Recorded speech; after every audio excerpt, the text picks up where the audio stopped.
In today's video, I'm going to teach you how to connect Agentic Slides to ChatGPT. By the end, you'll have the Agentic Slides app linked to your ChatGPT account so you can start creating and managing slide content right from your chats.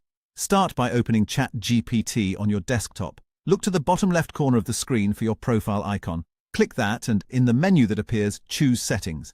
This opens the place where you control how ChatGPT behaves for your account. Inside Settings, find and select the section labeled Apps. This is where third-party tools live, and it's the hub for discovering, connecting, and managing integrations.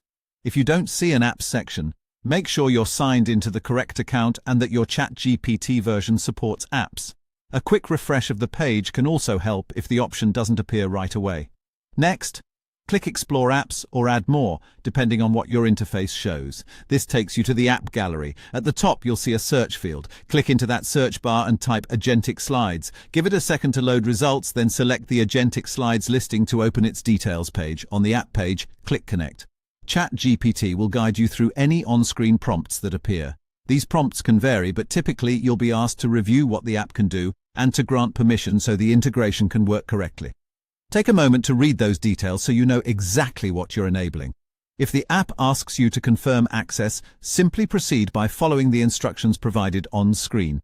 You may see a brief confirmation message once everything is linked. If no additional prompts appear, that's okay. Some connections finish instantly in the background. You can return to the App section in Settings to confirm that Agentic Slides now appears among your connected apps. That's a quick way to verify the integration is active and ready. A few quick tips to keep things smooth. Keep your browser up to date to avoid display glitches and avoid sharing any private or sensitive data while connecting apps. If you run into an error, try signing out and back into ChatGPT, then repeat the connect process. And if the app isn't visible in search, it may be temporarily unavailable in your region. Checking back a little later often resolves that. And that's it. You've connected Agentic Slides to ChatGPT. From here, you're set to incorporate slide creation into your workflow directly within your chats.